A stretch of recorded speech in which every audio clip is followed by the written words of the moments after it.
Welcome back to the Transforming Basketball podcast. Delighted to be joined by Dr. Alex Lascu. Alex and I started talking about Skill Act last year when Alex was lecturing at the University of Canberra, and just she really helped me understand a lot, the complexity of these ideas by making such good sense of them. And I think Alex does an amazing job at this, and to the benefit of coaches to really bring these ideas to life and apply them in their own settings. So, Alex, thank you so much for joining us.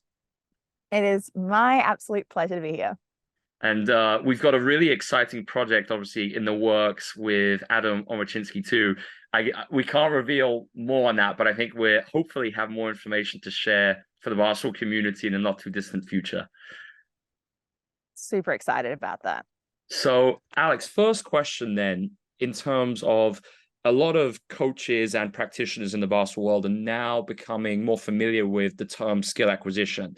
But I think it can be a little bit misleading as a term. And still, a lot of practitioners don't know what it is. So, for someone being exposed to this term for the first time or trying to maybe explain it to a colleague, what is skill acquisition? The quintessential question. I actually think the people who came up with the term skill acquisition probably regret it now, because now we undermine it every time somebody asks us. So we used to think that learning and development was this process of acquisition where we would take something, we'd internalize it, we'd save it in our brains like a file in a computer, and then whenever we need to use it, we can download it. But realistically, we've kind of changed the way that we approach what skill acquisition is, and we've kind of thrown out the thing that we acquire something.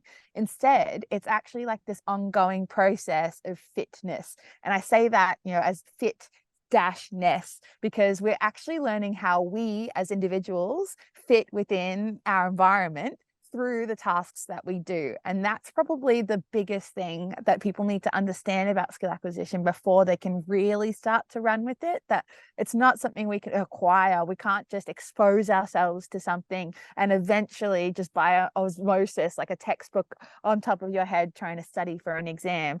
That's not really how skill acquisition works. And so it is actually about interacting with our environments. And through that, we learn different things and we're able to adapt to those environments and we fit a little better every single time.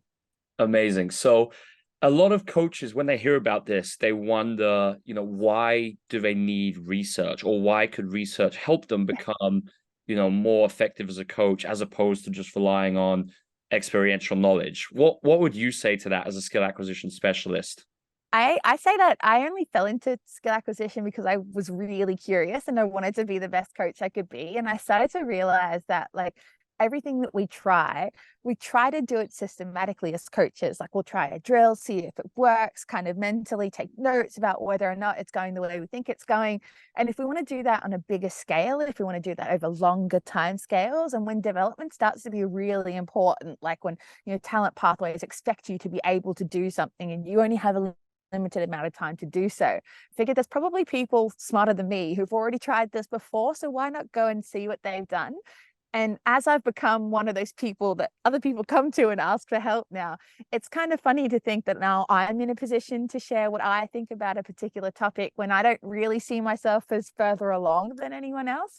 But I do think that we don't recognize the assumptions that we make a lot. And research is really good at bringing those to the surface and being like, okay, well, if you think those things are connected, prove it, and prove it in a systematic way that what somebody else could follow, even if they did or didn't make the assumptions that you did make too. And I do think it's hard because coaches who just go out there and do their thing every single day, it's very easy to think that you don't do something that's theory based or science based, but actually you show up as a person every single time, and who you are and what you do is a systematic process when you do it for long enough. So it's just about being really explicit about the assumptions that we make, and then being able to use those to our advantage to maybe challenge ourselves to think differently, or to actually follow a path that's been carved before, so you never feel like you're doing it alone.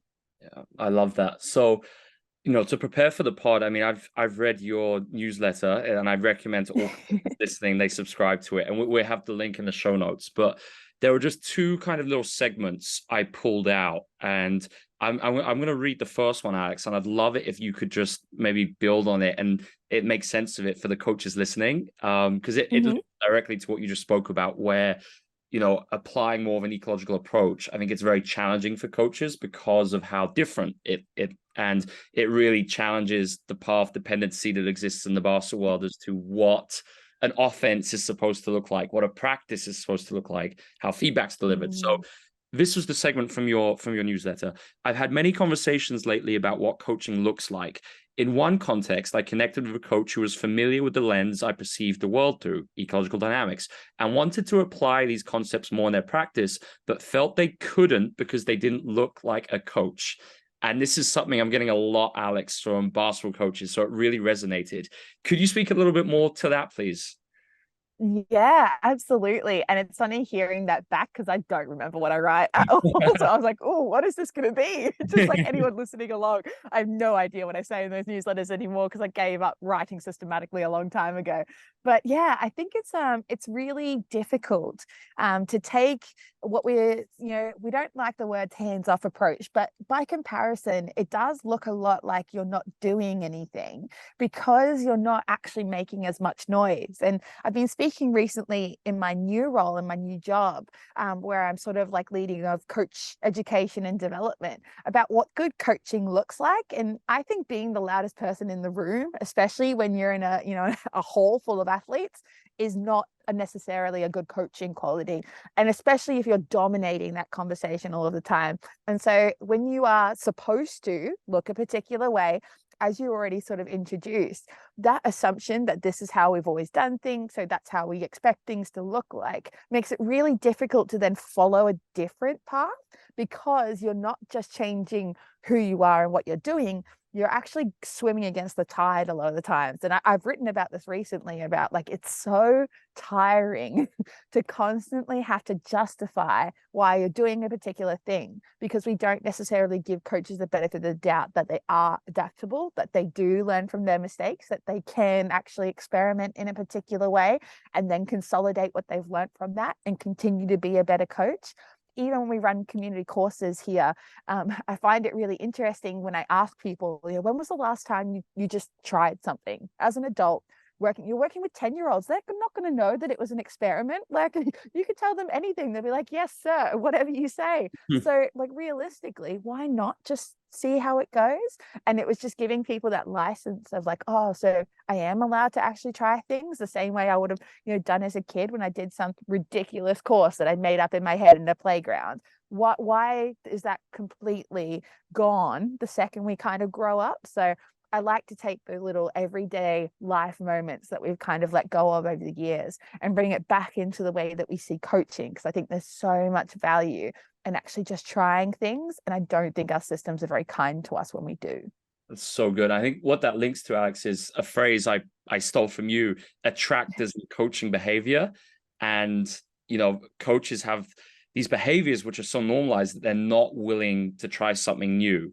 What could you just explain that essence of an attractor in regards to coaching behaviors and maybe what coaches could do to be more intentional about this so that, some different coaching behaviors may emerge?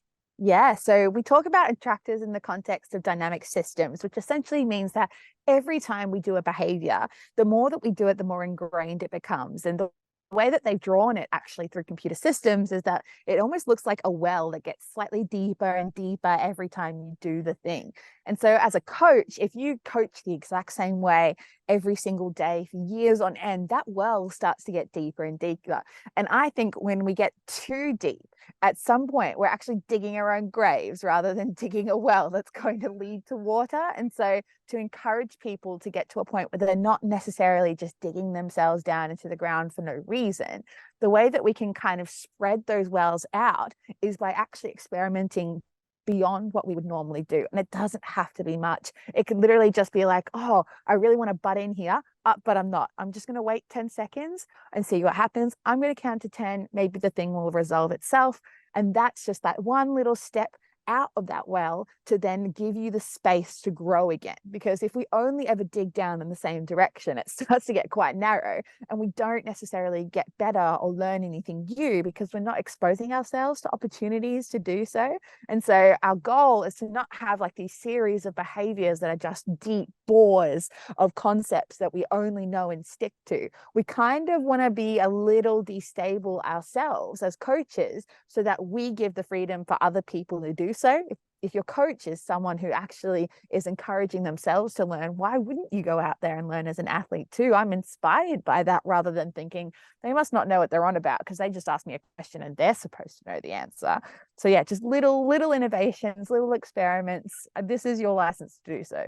I love it. And when you first kind of spoke to me about attractors and coaching behaviors, I linked it immediately to a phrase, I think about 2 years ago, where in warm-ups, when I didn't think carefully about warm-ups, I always was resorting to the same thing, which was like a dribble tag game where they're dribbling and had to touch the other opponent's knees. Now, obviously, it's better than a warm-up doing dynamic stretches and things, but I found that I was especially in a situation I hadn't had time to prepare for, like maybe I was just doing a new practice or a camp with kids I didn't know, I'd resort to that. And it's a simple example. Obviously, I think a lot of coaches have, other attractors in terms of how they're giving feedback, and just the things they're using to view basketball.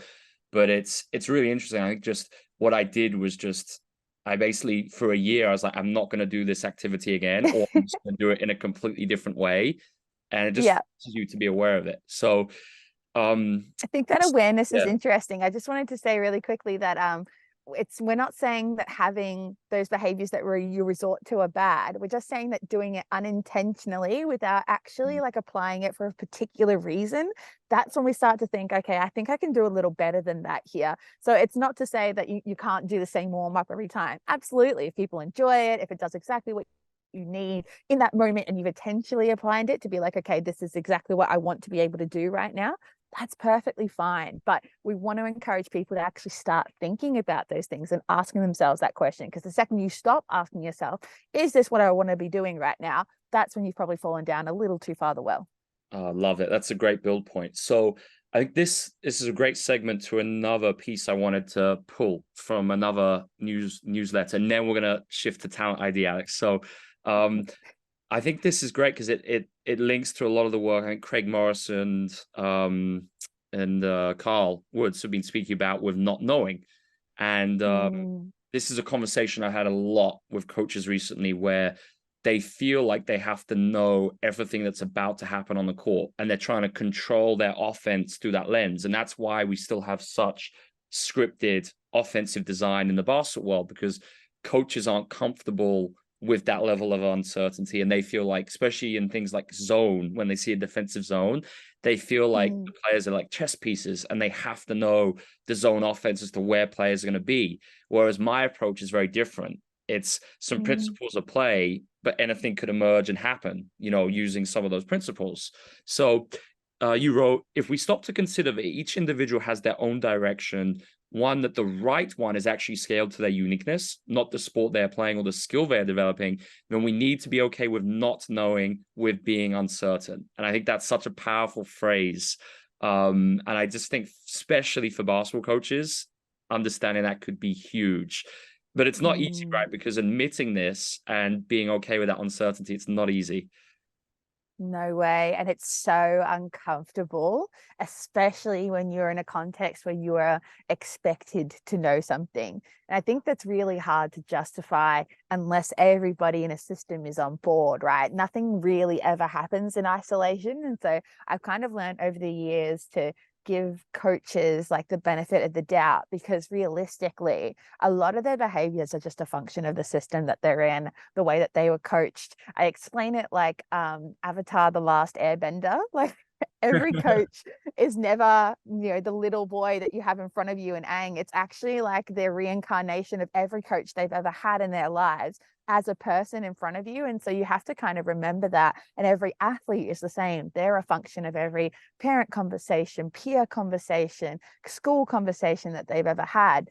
So you're never just individually talking to a person in isolation. We're really talking about interacting systems that we can barely understand because they are so complex works. And so I find it really hard when we use the words expect and should and like supposed to. And I actually made a conscious effort this year in particular to try and not use those words ever, because it assumes that we know where the world is going. We absolutely don't. Like, that is just something that we tell ourselves so we can fall asleep at night. And the second you start to realize that you actually don't need to be able to predict what is about to happen, but you still need to be open enough to kind of respond to whatever is going to happen, then it's a complete change in lens, and you start to see the world so differently as a result. You really do. And I think this is really interesting because it links over to talent ID, this idea of not knowing. And so a big part of what I'm trying to do with Transforming Basketball is show how these ideas, it's not just confined to coaching, but every single part of a basketball organization at any level. So I think it'd be really interesting to talk about how an ecological dynamics approach changes, talent ID approaches. But before we get to Alex, I think talent is a word which is used frequently in basketball, but in a way which sometimes makes me cringe a little bit. So what, especially through an ecological lens, how can we actually reconceptualize what talent really is?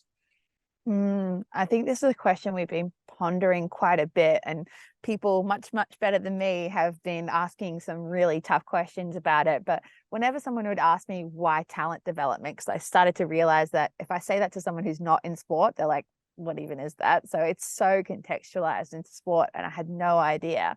But to me, I defined talent as like this combination of adaptability and decision making within an athlete. And so that kind of left it open enough so that we can consider them as a person who can do things that other people cannot do. That's usually a hallmark of why someone is talented. But there were also things that you could get better at. And so I always thought that we like to use the word talent for things that we couldn't necessarily explain or justify. And so when we pick people into pathway programs and stuff like that, when I asked them, this is part of my research, they couldn't tell me why at all. Like, they couldn't tell me why a pathway existed, what was the benefit of it, how do you move between the different phases, etc. So we were literally just picking on like gut feel, which I'm sure works for most of the time, because you put people in an environment that supports them, they're probably going to thrive. But what about everybody else? Why does everybody else not get the same opportunity to find out what their talent could be? And I think that's what annoyed me enough to do a PhD on it, was just, what if we're actually defining it wrong? And we're not taking into consideration the fact that the people who end up in these pathway systems, who end up getting contracted for sports, are usually just the people who happen to fit better within that sport anyway. And we've just thrown the kitchen sink at them, and something is stuck. Yeah, love that. So looking specifically in basketball, I think what we see a lot of in talent ID is a very kind of reductionist approach. And especially maybe with youth national teams and youth programs, things such as organizations profiling players just based on athletic capability. And that's actually something I see a lot in college basketball, where it was my biggest frustration in Italy. Players basically could not evaluate the players I had. And the reason why is because they had a flawed lens, I felt, to do that, because all they were doing was looking at things like quickness, speed, height, and they weren't actually looking at things such as dexterity, attunement, and it was so frustrating. But before maybe we even get on that, could you just, you did a really good paper, which we're going to include a link to, and it was beyond the field of play, contrasting deterministic and probabilistic approaches to talent ID and development systems. Could you just outline the difference between both those approaches to talent ID and what that means? Yeah, and I was really proud of this. So I made this little graphic to summarize it as well, which is available in the paper. And I think the biggest thing that it came across like 4 different factors, like 4 different subsections within the paper, that were really easy to remember. So the first one is actually giving sport back to the kids. And what this means is like we constantly have this like endless quest for like youth high performance. We have elite academies for 6-year-olds in football and ridiculous things like that, where we professionalize this thing that was supposed to be fun. So that's kind of like the deterministic approach to sport, and kids sport in particular. And on the other hand, what we wanted to try and convince people to do is actually use sport as a center for developing their needs. Everybody has their own individual needs, and a lot of those things we don't get from professionalized versions of youth sports. So even just the opportunity to enjoy backyard versions of things again, taking the autonomy and problem solving that would normally happen in a street or a cul-de-sac or a local park, and actually building them back into our sports systems. So if you don't have access to that sort of casual play that you would normally get in those smaller suburban areas, then you can actually experience that when you do sign up for formal sport, because we've taken the time to consider them. So the first one being give sport back to the kids. It's not about being professional 10-year-olds, it's about playing. The second one is around an ethos of amateurism, which we've kind of talked about in the sense of like nobody is really ever going to be an expert, because that kind of assumes that there is an end to the pathway and somebody is up here and everybody else is below them. So a deterministic approach to this is about imposed behaviors. So telling people what to do, how to do it, prescribing patterns of play, having predetermined outcomes that actually we know contribute to dropout quite significantly. Nobody really wants to play a game where it's all been dictated by the coach before you even get out there to play. What's the point of showing up on the weekend if you're not even going to get to enjoy it? And of course, this is impacted by how we judge success. Whether or not we value someone who's won an under-10s premiership as a coach versus how many kids sign up the next year. I'm definitely leaning towards the latter, and I'm trying to institutionalize that in my new job, which is kind of fun. So making sure that we don't actually have premierships to win. We're actually just trying to see how many kids sign up again. And then on the flip side of that, we have, experiential knowledge, exploration, collaboration, the things that we do when we admit that we don't know what to do next, and trying to leverage that rather than hide away from it. If you lean into those sorts of things, then we can actually assess sport in a different way. And we want to actually make sure we have an impact on as many people as possible, not just the select few that we deem worthy because they happen to be physically suited to a sport. And then the last two are more around that sort of talent ID systems approach. You don't want to actually select as early as we normally do. I hated being an under 12s representatives teams because I was literally just trying to work out how I was going to do my math test on the next week. And now I'm actually, at trials to try and beat the children to make this team. The concept sounds ridiculous, but it's kind of just so embedded in what we do in sport. And of course, selection processes are usually influenced by birth and maturational advantages. I was very tall as a 12-year-old and then didn't get any taller. And if they'd picked me based on that, it would have been an unwise investment. So I had to try and work out other things to do. And that was something I had to do myself because coaches didn't know what to do when you don't actually fit the mold of a sport anymore. So by delaying those processes, we leave it open. People get to actually experiment with what they're good at. And then we actually promote well-being and participation. And that's how we engage with sport, rather than sort of like making sure that we actually kick people out almost with the systems that we use, because we make it so difficult to enjoy. Yeah. And then finally, we have early diversification. Try and do as much as you can in so many different ways. A friend of mine, Cal Jones, uses this awesome mantra of any sport, anytime, anywhere. There's my goal in life, is to be able to do that. Oh, you're going to go play squash on the weekend? Well, I can do that. Bring me a racket and I could play that game because I've tried it once, or I've been with my friends or something, anything. And we often find that the best athletes are usually the ones who are more than capable in multiple sports, because they're actually just really good at adapting their body and making good decisions anyway.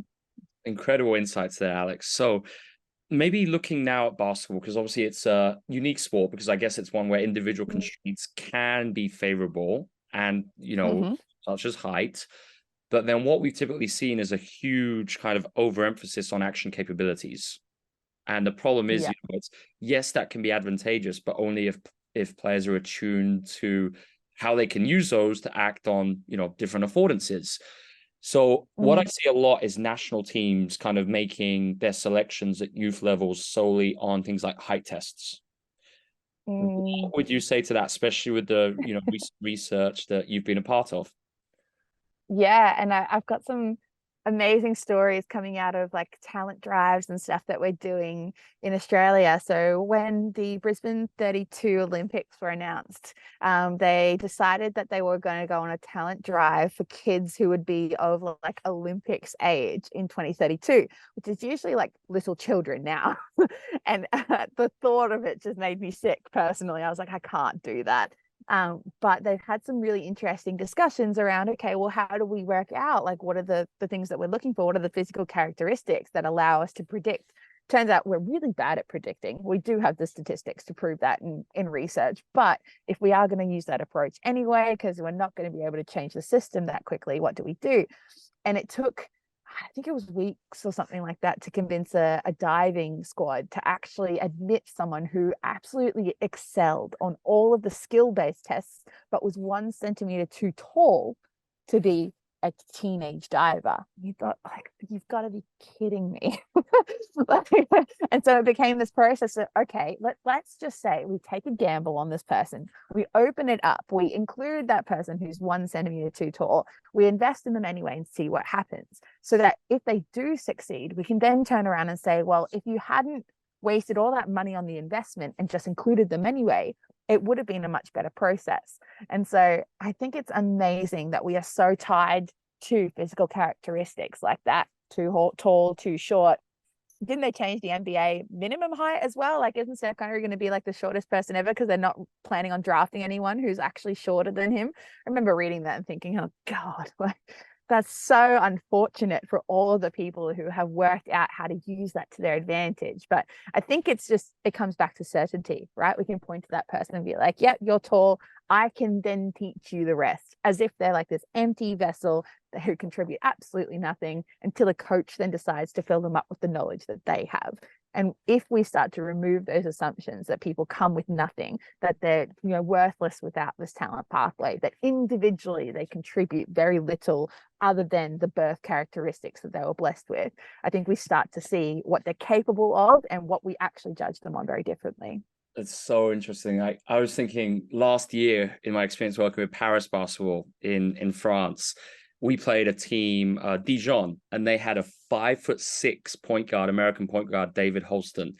And I'd never seen in my life, especially at that level, a player that size. And Yeah. absolutely killed us. And one of the best like imports in France. And it's just amazing because how many people would have never given him a second look during his career, Mm-hmm. and the things he's attuned to and the things he can do, just some skillful behaviors, it was incredible. And obviously, we're not saying obviously go pick a team of 10 5'6" players. We're not saying that, right? I don't want to be very clear, but I think it's just so important that coaches and talent evaluators such as front office staffs, they're just more aware that we can't just be picking players based on measurements and things of this nature. And I do think, like, I was watching the FIFA tournament actually, and yeah, my favorite player without a doubt were the tiny Japanese players who would just sit there and toy with people. It looked like they honestly had them on strings like puppets, and it was amazing to see because I knew that in countries like Australia that would never ever happen. We would systematically drive those people out of a talent system because it'd be too hard to work with them, when realistically they're probably going to be the most responsive to those support structures, to good training sessions, to coaches that care. Love it, Alex. So practically, I want to look at maybe as we kind of wrap up the pod, looking at the implications of these ideas for you, maybe coaches or organizations in the youth space, and then the professional level too. So for the youth space, I guess, would we say the main implications would be as many as possible for as long as possible, and not, running these elite things at under 12, selecting early and just keeping those kids in a system, and I guess constantly updating. So always, being open to taking kids in later Yeah. on, etc. Yeah, exactly that. And I think it's really hard because it does mean that you have to pay attention a lot more. You have to be open to including people at later stages of their development. You have to kind of keep an eye on how people are progressing and the way that they interact with the sport, so that you do actually get to the point where you could interchange quite quickly what your teams look like. And that's a really big ask for systems as well, because we know that a lot of these talent pathways and stuff don't have endless staff that can go out and scout everybody. I heard some, crazy statistics about what it takes to actually scout for a Canadian team across the landscape, or where their competitions happen at a youth level. And you think, oh, well, no wonder you're sitting there looking at stats, because I would rather sit at home and look at an iPad than drive 5 hours to the game where they're actually playing. And so it's really hard, because that means that you could be in the squad and then you could be out of the squad just as quickly, and constantly in and out as well. It makes it really difficult to know where you stand as an athlete. So the support structures and things we'd have to keep in place would have to be very different to justify that. But we wouldn't have so many of the health problems that globally face children. I think one of the stats I saw recently was 860,000 girls are not playing football compared to boys, because they don't think the sport's for them, or they've been, in some way, shape or form kicked out of the sport. So it's crazy. Like, just practically, obviously working with the London Lions Academy this year from scratch, we've done like no selection at under 12. So it's just, whoever comes. So trying to delay selection. And it's the opposite to these football academies who are selecting so early. But then you see, I think it was the stat from, I think it was Joe Baker, who wrote in the book how 97% of players in Premier League academies in the UK don't play a minute. And it's just a flawed system. Like, and it's so funny I because was so attached. and people in basketball always look to football and say, oh, football's been doing this, but it's like, doesn't mean anything. I mean, football is one of the most traditional sports. Just because it's got loads of money and resource, it doesn't mean these ideas are being applied, right? Not in the slightest. Yeah. And I guess not only just delaying selection. So under 14s is the first age we've selected, but critically trying to have other venues so we can keep kids in the system and still get good coaching.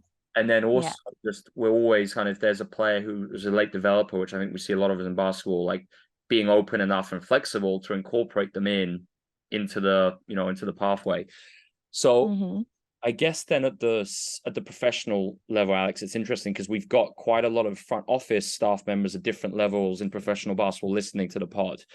What would you say the biggest implications are for them? Because obviously in North America, we have the draft system in the NBA, whereas international basketball, it's just, we don't have that. It's just, players and general managers and clubs selecting players, signing them to contracts. But how could these ideas maybe make these members of staff think differently? Yeah, I think it really questions what you look for. And I think the biggest thing, if we only had one thing to give to these people, is no action happens in isolation. So I've been really focused on splitting the word interaction. So I write it almost consistently nowadays as inter-action, to remind me that like everything is happening is interacting with something else. And so if I'm watching a game on the weekend and using that as the only sort of like criteria to decide whether or not this person is worthy of being in the selected team, then I need to think about all of the interactions that are happening to get this person there. What are they going to do afterwards? How do they respond to feedback? How is the coach kind of influencing what's happening? Am I actually seeing this player play a game, or am I watching them perform this predetermined chess play that has actually been written on a whiteboard and then dictated to them? And am I actually considering that in the way that I'm assessing this person in front of me? And that does make the job increasingly difficult, because as it turns out, people are quite complex.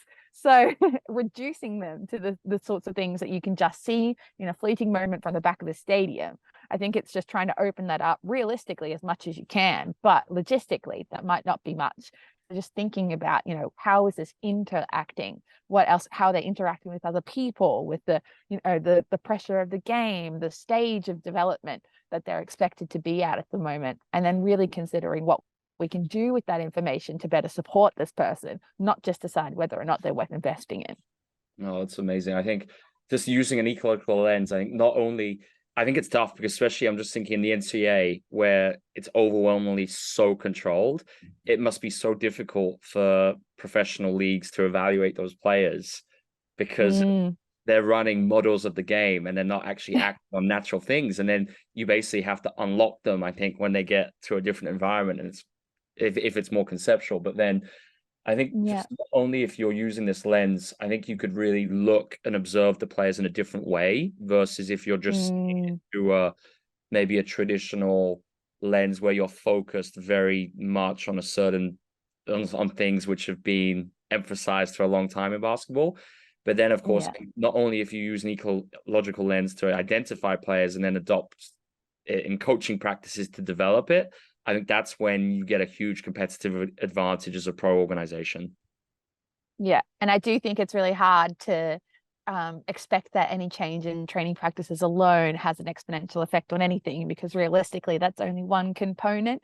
I like to use the metaphor of a Jenga tower. Like I've just written this into a paper recently, where like everything we change, every aspect of our practice is kind of this entire Jenga tower of blocks, and it's our job as coach developers or people who work with coaches to kind of tap the tower and find the blocks that are actually ready to move before we then encourage them to do so. And then the coach has to be supported well enough to kind of take that block out and put it back on top in a different way so that they've evolved their practice. And if we push that too hard, if we don't do it at the right moment, if we don't have a system that supports them, then we just end up kicking over the tower. So to expect that one change in training practice then results in this entire ecological system, it doesn't work like that. It has to come from the entire system. Otherwise, and if we're not pulling in the same direction, then that coach is the one who takes the brunt of the force. Yeah, and that's it. Like, I'm worried that people will just see this, like the CLA as a magic bullet, and it's, just doing, and you just hit the nail on the head with that. It's a great response. So Alex, I just want to say thanks so much for joining the podcast today. I'd say all the coaches listening, be sure to follow you. It's just Lascu on Twitter. You're an amazing follow. And I'm looking forward to many more conversations and podcast episodes over the next years. Yeah, I mean, who knows where this is going to go? Every chat is worthwhile. So, Alex, thank you so much.